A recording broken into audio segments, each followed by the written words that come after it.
మామూలుగానే మనోడు attitude king, అలాంటి వాడి దగ్గర యాటిట్యూడ్ చూపిస్తే జరిగే పరిణామాలు ఎలాగే ఉంటాయి అనమాట. ఇంతకేం జరిగిందంటే నిన్న రాత్రి నుంచి బాగా వైరల్ అవుతున్న న్యూస్ ఏంటంటే స్పిరిట్ సినిమా నుండి దీపికాని తీసి పడేసిన సందీప్ రెడ్డి వంగ. అసలు స్పిరిట్ సినిమా నుండి తీసేయడానికి సందీప్ రెడ్డి వంగ గారికి అలాగే దీపికా పదుకొనే గారికి అసలు ఏం జరిగిందంటే ప్రతి ఒక్కరికి ఒక్కొక్క వర్కింగ్ స్టైల్ అయితే ఉంటది. సందీప్ రెడ్డి వంగ గారికి ఒక స్టైల్ అయితే ఉంటది, అలాగే దీపికా పదుకొనే గారికి ఒక స్టైల్ అయితే ఉంటది. ఇక్కడ స్పిరిట్ సినిమాలో యాక్ట్ చేయడానికి దీపికా పదుకొనే గారు చేసిన డిమాండ్స్ ఏంటంటే నెంబర్ 1, దీపికా పదుకొనే గారు రోజుకి 6 గంటలే పని చేస్తానని అయితే చెప్పారంట.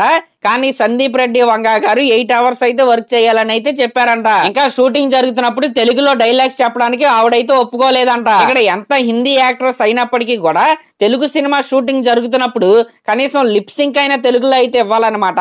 అదైతే ఇవ్వనని ఆవిడైతే చెప్పింది. ఇంకా దీపికా పదుకొనే గారికి ప్రాఫిట్ లో షేర్ కూడా ఇవ్వాలంట.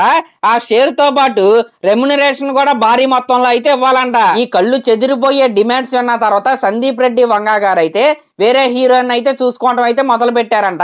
దీపికా పదుకొనే గారిని అయితే స్పిరిట్ సినిమాలో నుంచి అయితే ఆయన అయితే తీసేశారు. ఇదన్నమాట జరిగింది. ఆవిడ అడిగిన డిమాండ్స్ ఏవైతే ఉన్నాయో అది మనోడికి అయితే అసలు నచ్చలేదు కాబట్టి సినిమాలో నుంచి అయితే ఆవిడనైతే తీసేశారు. ఈ డిమాండ్స్ అన్ని విన్న తర్వాత సోషల్ మీడియాలో ప్రతి ఒక్కరు కూడా నోర్లు తెరుచుకుని అయితే చూస్తున్నారు అనమాట.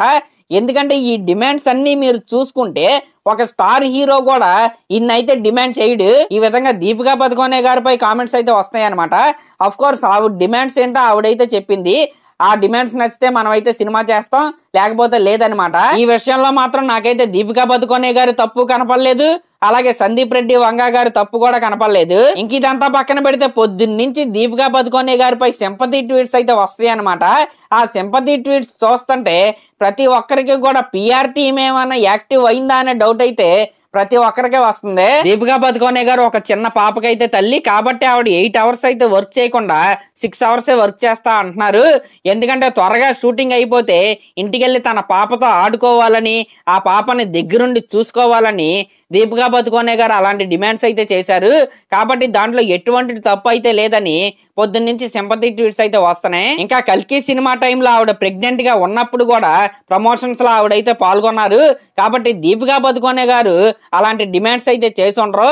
కాబట్టి ఆవిడని ఎవరో కూడా ఏమి అనొద్దని ట్వీట్స్ అయితే వస్తున్నాయి. ఇక్కడ వాళ్ళు తెలుసుకోవాల్సింది ఏంటంటే దీపికా పదుకొనే గారు చేసిన డిమాండ్స్ ని గానీ లేకపోతే ఆవిడ పర్సనల్ లైఫ్ ని గానీ ఎవరో కూడా ఏమీ అనలేదన్నమాట.